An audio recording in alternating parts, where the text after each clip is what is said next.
কৰ্মচাৰীসকলৰ বাবে জনাব বিচাৰিছোঁ এটা ডাঙৰ খবৰ।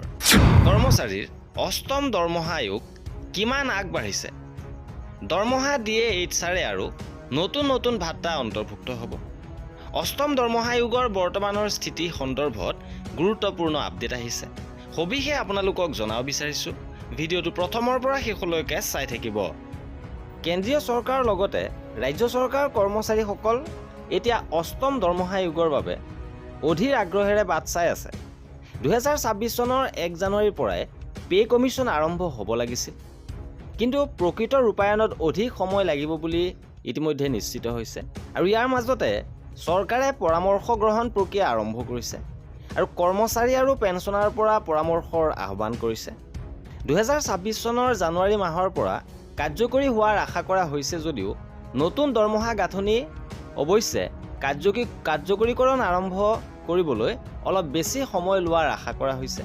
কাৰণ আয়োগে প্ৰথমে অৰ্থনৈতিক অৱস্থাৰ বিষয়ে অধ্যয়ন কৰে, পৰামৰ্শ গ্ৰহণ কৰে আৰু এক বিস্তৃত প্ৰতিবেদন প্ৰস্তুত কৰে।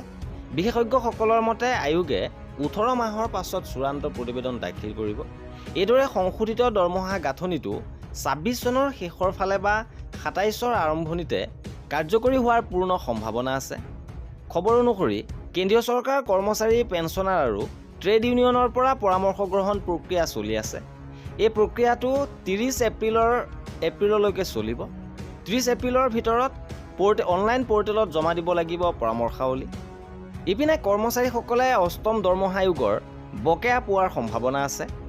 দৰমহা পলম হোৱাৰ ফলত, দৰমহাৰ গাঁথনি কাৰ্যকৰী হোৱাৰ বিলম্ব হোৱাৰ ফলত কৰ্মচাৰীসকলে দৰমহাৰ বকেয়া পাবলৈ সক্ষম হ'ব। কাৰণ পূৰ্বৰ দৰমহা কমিশ্যনত তেওঁলোকে গঢ়ি তোলা নতুন দৰমহা গাঁথনি অনুমোদিত হ'লে বকেয়া পৰিশোধ কৰা হৈছিল। আৰু হিচাপ অনুসৰি চৰকাৰী কৰ্মচাৰীৰ গ্ৰেড আৰু সেৱাৰ বছৰৰ ওপৰত নিৰ্ভৰ কৰি এই বকেয়া কেইবা লাখ টকাও হ'ব পাৰে।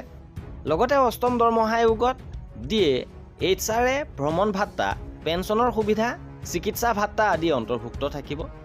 2026 বিত্তীয় বৰ্ষত কাৰ্যকৰী হ'বলগীয়া অষ্টম দৰমহা আয়োগে কৰ্মচাৰীৰ দৰমহা আৰু পেঞ্চনৰ ক্ষেত্ৰত গুৰুত্বপূৰ্ণ আৰ্থিক অগ্ৰগতি আনিব বুলি আশা কৰা হৈছে। কিন্তু চৰকাৰে বৰ্তমান অৰ্থনৈতিক অৱস্থা আৰু কৰ্মচাৰীৰ দাবী পৰীক্ষা কৰিবলগীয়া হোৱাৰ বাবে এই প্ৰক্ৰিয়াত সময় লাগিব পাৰে। আৰু এয়াই আছিল আমাৰ এই ভিডিঅ'টোত।